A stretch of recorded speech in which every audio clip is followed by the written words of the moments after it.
आज हम जिस मूवी को एक्सप्लेन करने जा रहे हैं उस मूवी का नाम है वुल्फ क्रेक, जिसमें एक साइको इंसान ऑस्ट्रेलिया में टूरिस्टों को किडनैप किया करता था और उनको टॉर्चर करके मार डालता था। अब मूवी की शुरुआत होती है और हमें ये बताया जाता है कि इस मूवी की कहानी एक सच्ची घटना पर आधारित है, जहां हर साल ऑस्ट्रेलिया में 30,000 लोग गायब हो जाते थे और उनमें से 90% लोग रिकवर हो जाते थे, पर बाकी 10% लोगों का कुछ पता नहीं चलता था और वो सब गुमनाम ही रह जाते थे। अब कहानी की शुरुआत होती है और हमें दो ब्रिटिश टूरिस्ट क्रिस्टी और लीजा को दिखाया जाता है, जो ऑस्ट्रेलिया घूमने आए होते हैं। इन दोनों के साथ इनका दोस्त बेन भी जा रहा होता है, इसीलिए वो सब एक कार शॉप में जाते हैं और एक कार रेंट पर लेकर अपने आगे का सफर शुरू करते हैं। अब काफी समय ड्राइविंग करने के बाद वो सभी हेल्स क्रीक तक पहुंच जाते हैं और रात वहीं गुजारते हैं। सुबह होते ही वो फिर से अपना सफर शुरू कर देते हैं और कुछ दूर जाते ही वो सभी ईमो क्रीक तक पहुंच जाते हैं, जहां वो कुछ सामान खरीदने के लिए रुक जाते हैं। क्रिस्टी और लीजा एक बार के अंदर जाते हैं, जहां बैठे कुछ लोग इन दोनों को अजीब तरह घूरने लगते हैं और गंदे कमेंट्स करने लगते हैं। वहीं बेन बाहर वीडियो रिकॉर्ड कर रहा होता है। जब वो उस बार में जाता है तो वो लोग बेन को बुलाकर क्रिस्टी और लीजा के बारे में गंदी गंदी बातें करने लगते हैं, जिन्हें सुनकर बेन को बहुत गुस्सा आता है, लेकिन वो शांत रहता है क्योंकि वो वहाँ किसी से लड़ाई करना नहीं चाहता था। इसीलिए बेन सभी के बातों को इग्नोर करते हुए लीजा और क्रिस्टी को लेकर वहाँ से चला जाता है। अब काफी देर सफर करने के बाद वो सभी वुल्फ क्रेक तक पहुँच जाते हैं।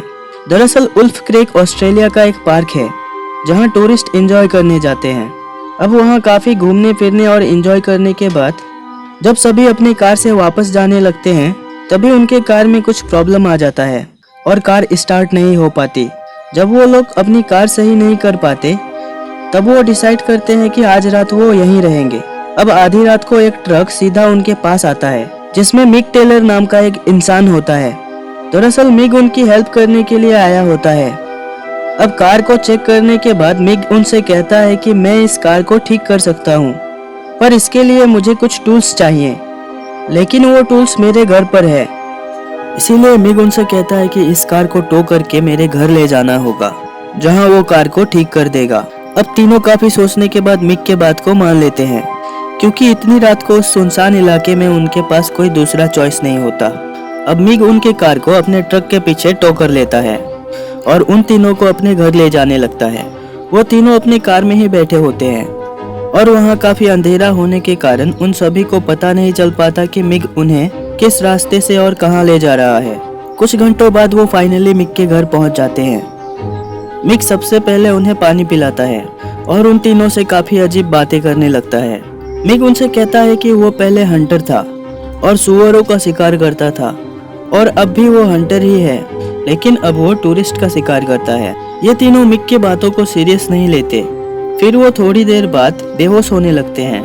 अब हमें ये पता चलता है कि मिग ने उनके पानी में बेहोशी की दवाई मिलाई होती है, जिसके कारण वो तीनों बेहोश हो जाते हैं। सुबह जब लीजा को होश आता है, तब वो खुद को बंधी हुई पाती है। वहीं उन सभी के सामान बिखरे हुए होते हैं और लीजा को वहाँ और कोई नजर नहीं आता।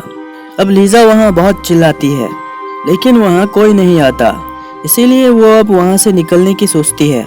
वहीं लीजा को एक कांच का टुकड़ा मिलता है, जिससे वो अपनी रस्सियाँ काटती है। अब लीजा बाहर भागती है। बाहर लीजा को अपनी कार दिखाई देती है, लेकिन मिग ने उनकी कार के सभी पार्ट्स को खोल रखा था। वहीं लीजा को खून भी दिखाई देता है, जिसे देखकर वो बहुत ज्यादा डर जाती है, इसीलिए वो वहां से भागने लगती है। तभी उसे क्रिस्टी के चिल्लाने की आवाज सुनाई देती है। अब वहां से भागने के बजाय लीजा क्रिस्टी को बचाने जाती है, पर जब वो अंदर जाती है तो देखती है कि मिग क्रिस्टी को बहुत बुरी तरह टॉर्चर कर रहा है। वहीं काफी लोगों की डेड बॉडीज पड़ी हुई होती है, जिसे देखकर लीजा समझ जाती है कि मिग ऐसे ही टूरिस्टों को यहाँ लाकर टॉर्चर करता है, फिर उन्हें मार डालता है। लेकिन वो क्रिस्टी को अपने आंखों के सामने मरता हुआ नहीं देख सकती, इसीलिए वो एक प्लान बनाती है। वो उनके कार के पास जाती है और उस कार में आग लगा देती है, जिसके कारण वहाँ एक धमाका होता है। अब उस धमाके के कारण मिग बाहर आता है और उस आग को बुझाने लगता है।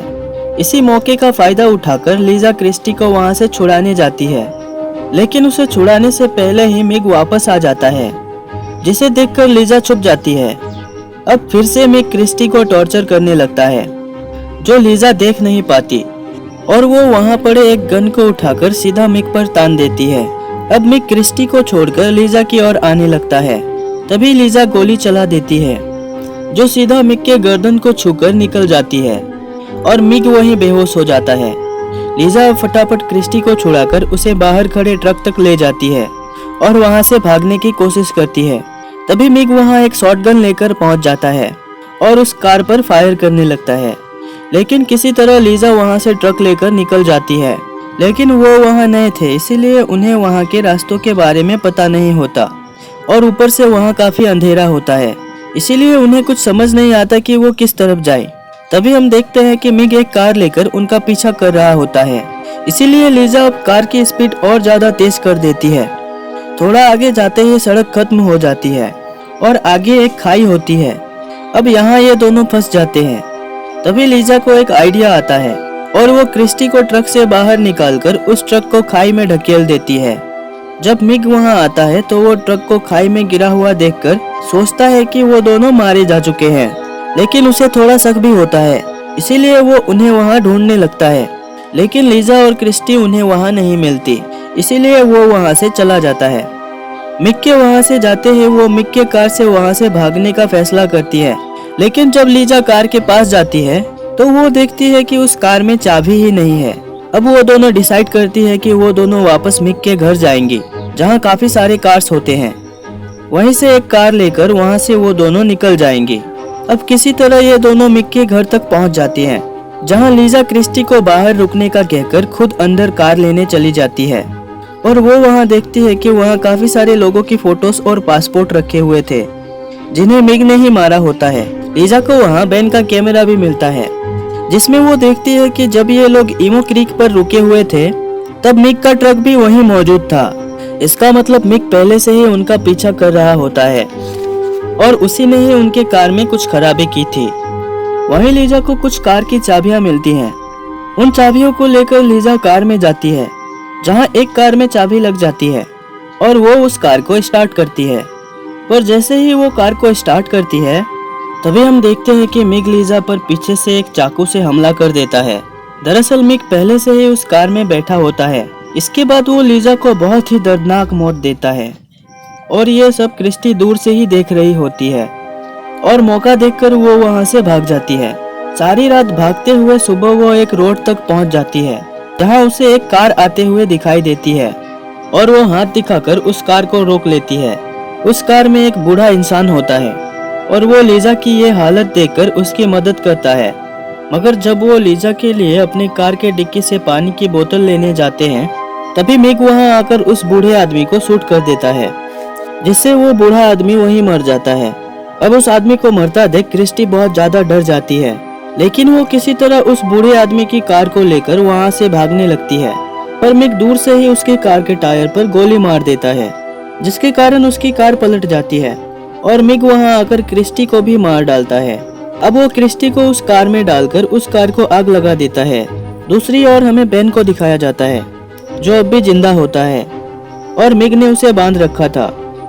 मिक के टॉर्चर करने के कारण बेन की हालत बहुत खराब होती है, लेकिन वो किसी तरह खुद को वहां से छुड़ाकर निकल जाता है और मिक के डर के कारण बिना रुके भागते रहता है, जिसके कारण डिहाइड्रेशन की वजह से बेन बेहोश होकर गिर जाता है।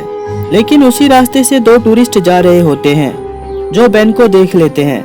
अब वो दोनों टूरिस्ट बेन को हॉस्पिटल तक पहुंचा देते हैं और इसी तरह बेन बच जाता है और ये मूवी यहीं खत्म हो जाती है।